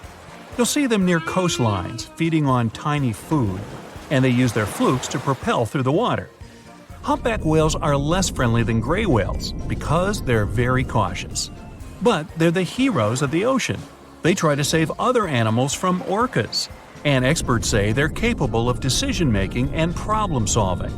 On one occasion, a humpback whale jumped in to save a whale biologist from a tiger shark. Now, let's try to spot the expert in disguise, the Caribbean reef octopus. The specialized color cells help it blend in with the sand and ocean rock's rough texture. But Caribbean reef octopuses are loners, and they like to get around on their own. This creature is also teeny tiny. It can grow almost 5 inches, and with their legs getting as long as the average person's foot. If you get too close to them, they'll likely turn blue and warn you that they feel threatened. Even though they're trusting, it's better to keep your distance to keep them calm. A weird-looking creature walks around like a living vacuum cleaner down in the ocean's pitch-black depths. I'm talking about sea pigs. They got their name from their pinkish bodies, and they fit in the palm of your hand. These creatures don't swim, they walk around on the seafloor. Their legs consist of 5 to 7 pairs of enlarged tube feet, and they have tentacles around their mouths to fiddle through the mud to find scum to munch on. Yumbo! Since they're vulnerable, they have poisonous skin for protection against other sea creatures. If you encounter one, it'll be quite friendly, but if you want to keep it as a pet, you'll need a very deep tank. Speaking of slimy water creatures, let's talk about comb jellies. They're friendly animals that like to swim close to the shore on warm summer evenings. There are 2 types of comb jellies, some with 2 tentacles and some without any. You can spot them at night since they glow in the dark and light up the waters. One of them is the sea gooseberry. On the sand it looks like a transparent blob of jello, and it can fit into a teaspoon. Unlike jellyfish, comb jellies don't sting because they don't have stinging cells, and they're safe to swim with. It looks like a prehistoric creature that came from the time of dinosaurs. This scary beast is called the basking shark. It can grow up to 39 feet. People have only reported 3 of them in the past 160 years. The last sighting was in 2015, and before that, about 80 years ago. These sharks sometimes rise to the surface to filter out small animals, such as shrimps and other small crustaceans, when they want to have a nice, tasty seafood dinner. But when there isn't enough grub at the surface, they go down to the depths of almost 3,300 feet, where they tend to stay for months, which is something researchers discovered using satellite tags. Tag, you're it! Now, basking sharks like to spend their time in more temperate waters, but they can migrate long distances. They live across the globe, but in warm tropical or subtropical areas, they won't go near the surface because they're not fans of high temperatures. The lion's mane jellyfish is not that rare, but it's fascinating how large it is. It's the biggest among jellyfish species and the longest animal. Its total length can reach 120 feet. That's approximately 23 feet more than the longest blue whale scientists know about. The jellyfish has around 70 to 150 tentacles, and they all contain huge amounts of neurotoxins that can seriously harm you if you come in contact with the animal. But people don't usually come across this type of jellyfish because it rarely lives near the coast, preferring the open ocean. Generally, you can find the lion's mane jellyfish no deeper than 65 feet below the surface, where it dines on small fishes, zooplankton, and some other types of jellyfish. It uses its tentacles to catch its value meal. Hey, you want fries with that? The giant phantom jelly comes out of the darkness and depths of the ocean's midnight zone. Its sun hat-shaped bell reaches over 3 feet across. This bell trails 4 ribbon-like mouth arms that can be up to 33 feet long. This quite rare creature uses its mouth arms to catch unfortunate animals swimming around and not knowing what's coming for them. Giant phantom jelly propels itself through the water with periodic pulses coming from its orange head. It glows faintly and mysteriously in the pitch-black depths. It lives across the globe in all the oceans except for the Arctic. I'm guessing it's too cold. Because of its odd shape, people often call the oarfish the dragonfish or sea serpent. It's about 26 feet long, which makes it the longest bony fish we know about, and lives at depths of 3,300 feet. Oarfish spend most of their time in the deep, dark parts of the open ocean in tropical and subtropical areas. They almost never come to the surface, unless, invited. It's a ribbon-shaped and shiny silver creature with a long red dorsal fin and red oar-like pelvic fins. Its body has no scales and is very thin. The fish can grow to a length of about 30 feet and weigh 660 pounds. Oarfish have really big eyes that help them see better in their dark, scary surroundings. The frilled shark is definitely one of the gnarliest-looking marine animals out there. If you saw it somewhere, you'd probably think you went back to the age of dinosaurs. Yup, the frilled shark is a prehistoric creature because its roots go back 80 million years. This living fossil can grow to be 7 feet long. It got its name from its frilly gills. Even though frilled sharks have the shark part in their name, they swim similar to an eel in a distinctly serpentine way. Its mouth is terrifying. Similar to the maw of the great white shark, it has 300 trident-shaped teeth lined in 25 rows. Hey, come a little closer, huh? Researchers discovered this creature in the 19th century, but people rarely see it, and no wonder. It usually lives at depths of between 390 and 4,200 feet. Most of the time, the frilled shark feeds on squid, swallowing them whole. Its long jaws allowed the frilled shark to gape extra wide and swallow animals half as long as its entire body. Goblin sharks are very rare. Researchers have spotted fewer than 50 of them in more than 120 years. But maybe that's for the best, since we're talking about a pretty scary fella with a narrow snout and sharp teeth. It's also capable of thrusting its entire jaw outward when it wants to catch something. Sounds familiar. As it's lurking through the dark depths of the ocean, a goblin shark sees a small squid that looks quite yummy. The dangerous animal inches toward the squid. When the poor creature notices the predator, it tries to dart away, but it's too late. The shark has already thrust its jaw the whole 3 inches out of its mouth. This jaw is connected to the flaps of skin the shark can unfold. This helps a lot because the goblin shark is a sluggish animal, so it's pretty hard for it to chase its food. After finishing its lunch, the goblin shark puts its jaw back in its mouth and swims away as if nothing's happened. Goblin sharks mostly live at the bottom of the ocean. Like many other shark species, they prefer swimming alone. Here's a silver-colored creature with very rough skin. That's the ocean sunfish, with a total length of almost 11 feet. Its other name is mola. The ocean sunfish is the heaviest of all bony fish out there. People sometimes call it a swimming head because of its bizarre appearance. These creatures have such a weird shape because they're born with a back fin that never actually grows. It just folds into itself as the animal matures and creates a rounded rudder. The sunfish is a bit clumsy. It moves with the help of its mighty fins that allow the animal to swim on its side. This marine inhabitant is a solitary creature. It mostly feeds on zooplankton and jellyfish. The spotted wobbegong is one of the world's rarest sharks. It grows to be more than 10 feet long. It may not look as terrifying as some of its shark relatives, but it's pretty good at catching unsuspecting animals swimming past, mostly during the night. The animal has a spiracle, which is why it can breathe while staying still at the bottom of the ocean. It's motionless most of the time, which is why you can barely notice it. Its flat body and large pelvic and pectoral fins blend in with the underwater terrain. That's why they're so good at hiding. This ability helps when these sharks want to protect themselves too. Wobbegong means carpet shark. They usually live close to the ocean floor in coral reefs, on sandy bottoms, and under piers.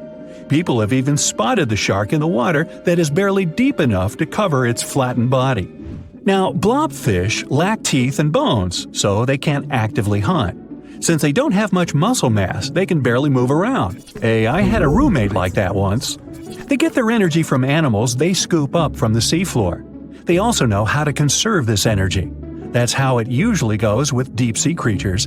They don't have as much food as those animals that swim closer to the surface. Instead, they have special body mechanisms that allow them to save energy for the times when they don't have much to eat. Pressure at the depths where the blobfish lives is 120 times as high as that at the surface. That's why the bizarre creature looks like a weird gelatinous mass only when you bring it up to the surface. The pressure here is not strong enough to keep its body together. Hey, breaking up is hard to do. The white margin stargazer could compete with the blobfish for the title of the ugliest animal in the sea, don't you think? Now, this animal has eyes on the top of its head, together with an upward-facing mouth which the creature uses to hide itself in the sand. That's where it spends most of its time, with only its eyes protruding from the sand. It chills this way until some small animal passes by. It can lunge at its target incredibly quickly, literally within milliseconds. This creates a vacuum in the water that pulls in a crab, fish, or some other small, unfortunate animal.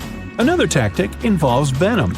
This fish has a venomous spine in its shoulder blade that helps with catching other animals and defending itself against enemies.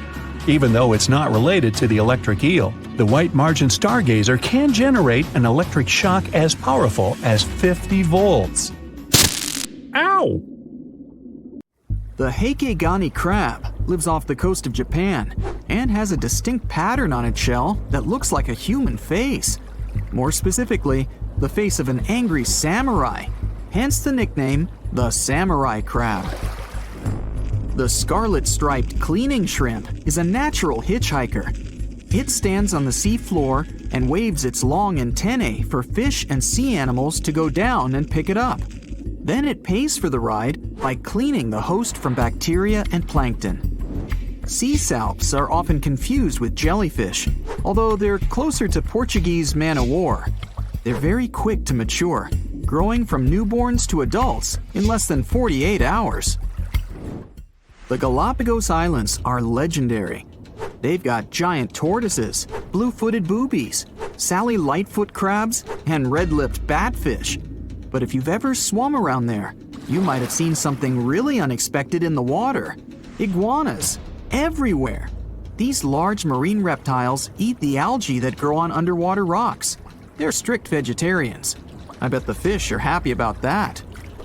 A long flat tail designed for swimming helps them move around, and sharp claws keep them on the rocks for their daily sunbathing sessions. But watch them closely, they sneeze a lot.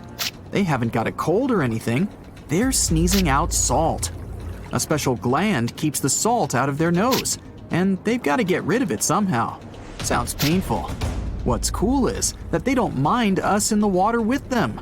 Because the islands have been so isolated, the creatures here aren't afraid of humans. Fish can fly too. Thanks to their wing-like fins, flying fish can soar a distance of about 600 feet, almost as long as 2 football fields. They need flight to escape from predators. The skeleton shrimp could be the stuff of nightmares if it wasn't so tiny. As it is, it looks like a stick insect, but almost completely transparent. This creature looks more like a fish from a horror movie than from Earth's oceans. The sea devil anglerfish resides at a whopping depth of 3,200 feet and has no shortage of weird features: razor-sharp teeth, a misshapen body, and an unsettling stare. But perhaps the creepiest thing about the sea devil anglerfish is the way it catches its prey. It has a fishing rod-type appendage on its forehead that has a glowing light attached to the end to attract animals. Once these animals come close enough to the light, bam! They're captured by the sea devil's massive jaws. These guys are even capable of eating prey larger than they are, so their eyes aren't bigger than their stomachs. Starfish can cover their prey with their stomachs and eat it outside its body. Then, they simply bring their stomachs back inside. Well, that's handy. Their relatives, sea cucumbers, can do the same party trick, except that they leave part of their guts behind to scare their attacker. It's okay, the missing parts quickly grow back. Cockatoo squids, or glass squids, are a large genus whose members can reach quite impressive size. Yet, one thing they have in common is that their bodies are transparent, and the internal organs glow in the dark. Despite the hairy octopus looking like it's forgotten to comb its hair in the morning, it's actually its skin that's sticking in every direction. Other sea creatures have a harder time realizing where the octopus itself is this way, I guess. The hairy squat lobster lives in reefs, hiding from its enemies in crevices. If you're lucky to see it, you'll instantly notice the drastic difference between its whitish hairs and vibrant pink and violet claws. If you step on a sea urchin, you're gonna know right away. Look at those spikes. While they're not aggressive, they've got a great defense going against any creature that wants to eat them. Venomous spikes and a poisonous bite. Pick your poison, literally. They live in all the oceans of the world, so avoiding them is out of the question. They mostly hang out in shallow water, hiding in rock pools and reefs. So, unmindful people step on them a lot. The long venomous spikes of the urchin look like needles. They feel like them too. They can go in quite deep. Plus, they release a strong toxin. So, what's the cure? Remove the spikes quickly and wash with salt water. Sea turtles are constantly crying. They're not sad or anything. The weeping is only because they excrete excess salts from their body through their tears. Box jellyfish tentacles grow up to 10 feet long, and each tentacle has 5,000 stinging cells. Not bad for a creature that's mostly just water. Their venom is strong enough to paralyze anything they want to eat. Now, if you happen to get stung, it's going to hurt a lot. Its toxins contain proteins that affect the heart, skin cells, and even our nervous system. No wonder it's considered one of the most dangerous creatures on the planet. I wouldn't recommend using sunscreen, soda, coffee, or other older methods. They don't work. Your best bet is some good old-fashioned seawater. Looks like jellyfish are the rulers of the ocean, not sharks. The margin sea lizard isn't an actual lizard. It's a kind of sea slug that dwells close to the water surface. It swims upside down and somersaults to get food. And let's admit, it looks very cute. When some foreign object gets into an oyster's shell, be it a grain of sand, a parasite, or garbage, the thing irritates the mollusk's inner walls. Since the animal can't spit the item out, it envelops it in thin layers that separate from the body. These pearlescent layers accumulate until they form a round pearl. In the past, people believed that pearls were the tears of mermaids. Now we know they're just some decorated debris. Dolphins have highly developed communication. They call each other by name. Each dolphin responds to a specific sound. Mostly they say, "Stop calling me Flipper." The orca is the largest of dolphin species, and they actually have different cultures. Two orcas from different social groups won't even understand each other's language. They're the only animal known to do this. I wonder if they developed any Google Translate for dolphins. The banded shrimp, or banded boxing shrimp, was really aptly named. It's got bands of color all over its body and always stands in a boxer-like, ready-to-strike pose. The brown-lined paper bubble is another sea slug, and it definitely looks like one. It's got a special ability, though. It can quickly burrow holes in the sea floor, hiding from enemies inside them. The snakefish, as the name implies, looks a lot like a snake, but it has a very distinctive feature. It can walk on its fins. Thanks to this peculiarity, it easily crawls from one waterbed to another, choosing habitats more to its liking. On the way, a snakefish can get hungry, for sure, so it often munches on small birds and rodents. It can grow quite big, though, and hunt even larger animals. How much weirder can it get than to walk through the woods and suddenly see a huge and toothy fish stalking some rabbit? The alligator snapping turtle catches its prey by going fishing. Its tongue looks like a worm, and the turtle waits with its mouth wide open at the bottom of a stream, lake, or pond until some unsuspecting fish takes the bait. Then, snap! The jaws come together faster than the blink of an eye, and dinner is served. The mossy jellyfish is normally invisible in the dark abyss where it dwells, but when exposed to light, it will reflect it and shine beautifully. The black swallower might be small, but make no mistake, it could easily gulp down your favorite puppy. It can open its mouth extremely wide, allowing it to swallow prey twice its size.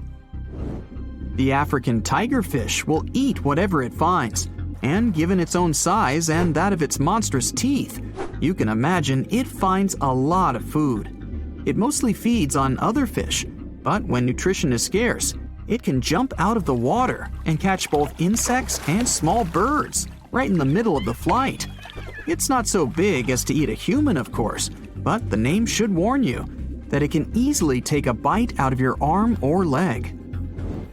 Your brain controls your arms and legs, but with an octopus, each arm is actually kind of independent with its own special brain, held together by a bigger central brain, kind of like the conductor of an orchestra. The central brain sends higher-level signals to each arm, saying things like, "Move to the left, there's a crab behind the corner," or "Touch this silly human's foot, let's mess with him a little bit." No matter how smart their arms and legs might be, an octopus still needs to look after them all the time. Well, hey there. We dive back in time and into the oceans over 500 million years ago. Just, because we can. Whoa, watch out. It's not megalodon or giant sea reptiles you need to look out for here. It's a bizarre, unearthly-looking creature called Anomalocaris. The name means unlike any other shrimp. And I think you'll agree, it looks like a nightmarish cross between a shrimp and a modern-day centipede. 2 tentacles protruding from its face, each lined with razor-sharp teeth. Oh yeah, and this thing was about the size of your leg. With a wave-like movement of the flaps on each side of its body, it was graceful for a terrifying creature. It was also more advanced than any other life on this planet at the time. Especially those huge eyes. You have only one lens in each of yours. This giant shrimp had 16,000. That's 4 times more than a common housefly. And you know how good their vision is. Good enough to dodge that swatter every time. All this allowed Annie to become one of the first animals on this planet to feed on others. Yep, here it is. Earth's first hunter. Its favorite meal? Trilobites. Hey, try a bite. Those are the ancient ancestors of crabs. Some of their fossils have marks on them in the same shape as the monster shrimp's mouthparts. Terrors of the past like this got to be so giant thanks to more oxygen in the atmosphere. A perfect example of this, Meganeuropsis. Imagine a dragonfly. Now make it as big as a cat, and with a wingspan longer than your arm. Megan, the monster-sized dragonfly, could easily grab other insects or even small animals, and she ruled the air with quick movements. Back then, there were still no large birds or other airborne enemies for this behemoth bug, so it was safe and free to grow as large as this planet would allow. Piranhas of the past were also jumbo-sized. Mega piranha was about 3 times the size of the river terrors we have today. Its bite force was about the same as a tiger's, and those striped kitties bite down 2 times harder than lions. That means it probably not only dined on other fish and any land creatures that, got too close to the water, but it could also easily crunch down on large turtles and other unlucky shelled creatures. And fun fact, modern-day piranhas bark like dogs when they're about to enter a confrontation. It actually sounds more like a frog's ribbit. But makes you wonder, what did this mega-sized ancient cousin sound like? A bear roaring? How about giant sea scorpions the size of your bed? Go back about 460 million years, and you'd see them swimming under you. And watch out for that tail. Scientists still don't know if these creatures could use it to inject venom like your standard land scorpion, but something tells me I wouldn't want that thing anywhere near me. Then there's this guy, Therizinosaurus. Terry looks sort of like a goose with long arms. Oh, and did I mention this goose dino is about 2 stories tall and longer than a bus? Yow! Its arms make the T-Rexes look even more bite-sized, each 8 feet long, almost triple the length of T-Rexes. And on the end, razor-sharp claws the size of your whole arm. Now, don't worry about those lengthy claws too much, though. Terry probably used them to cut through giant termite nests. So, this huge reptilian goose was more interested in eating bugs and plants. Another mega monster for you, Megatherium. The giant ground sloth could look a giraffe straight in the eye and weighed as much as a hippo. It moved mainly on its hind legs and used its massive tail as support. He had huge paws with colossal knife-sized claws. The sloth could use them to defend itself from enemies and to bend tree branches in search of food. But the biggest danger to the giant ground sloth wasn't dinosaurs or saber-toothed tigers. It was our own species. Yep, humans showed up just in time to meet this fellow and to, eat him up. Titanoboa was a terrifying 50-foot snake, as long as the great megalodon itself. It was also more than 2 times heavier than the heavyweight champion among snakes today, the green anaconda. Crocodiles were a regular on this serpent's menu. Titanoboa could swim 3 times faster than the fastest Olympic swimmer our species has ever seen. It was quicker and more dangerous in the water than outside it. And don't forget the boa part of its name. This massive snake wasn't venomous. Instead, it liked to squeeze. Remember that giant shrimp from earlier? Well, Opabenia looks like its teeny-tiny finger-sized cousin. And instead of 2 toothy tentacles, this thing had a vacuum hose coming out of its face. On the end of that trunk, what looks like a single crab claw. Add 5 eyes and a mouth under its head, and you've got a recipe for something not of this planet. Only it is. This creature used its trunk like an elephant does. Its claw grabbed food from the bottom of the ocean and brought it up to its mouth. This thing is so weird-looking that, apparently, when the scientists who discovered it presented his findings to an audience, they all laughed as if he were joking. Now, a real-life monster, the Tully monster. From a distance, it looks a bit like Nessie, that long neck and teeth-lined jaws. But get closer, and you'll see it's more like a long nose with a mouth attached at the end, like a mosquito. Its eyes are further back, sticking out of tubes all snail-like. Tully was an ancient mollusk, about the size of your forearm. It probably dined on jellyfish and shrimp 300 million years ago. Thylacus smilus will put a smile on your face as long as you don't get too close. No, it's not a relative of the saber-toothed tiger. It was a marsupial, making it more related to a kangaroo than anything. And if you compare them to body size, its fangs were actually longer than a saber-toothed tiger's. And they grew continuously. As for that beard on its chin, that's actually all chin. The lower jawbone grew down to a point under the mouth. Those fangs were rooted to the skull, going way back to its eyes. When the mouth was closed, that bony beard protected the long, sharp teeth from breakage. Staganapolis, not to be confused with Minneapolis, might look like a big crocodile with a squished-in snout, but it was mostly harmless. Its small head and very few teeth meant the reptile didn't have much to work with when protecting itself. That's what all those armored scales were for, and no need for huge fangs or long rows of razor-sharp teeth when you're a plant eater. That beak-like tip on its nose allowed the stag to dig up plants. So, really, this reptile was more like a 10-foot scaly pig than a croc. Basilosaurus was a type of ancient whale that lived on our planet about 45 million years ago. Not quite as long as a blue whale, but this guy was still big enough to munch down on other whales and even sharks. Some people believe these monsters could still exist today.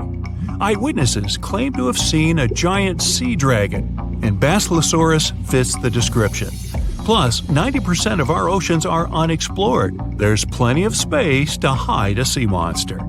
But scientists haven't found any fossils of this ancient whale younger than 3.7 million years. So, this myth is busted. Stegosaurus is one of the most recognizable dinosaurs that ever lived. It can easily be distinguished by those huge spikes on its tail and the bony plates on its back. It was twice as long as a giraffe and nearly 5 times heavier. But compared to its body size, it had the world's smallest brain. It was no larger than a dog's. Pelagornis had the largest wingspan of any bird ever discovered.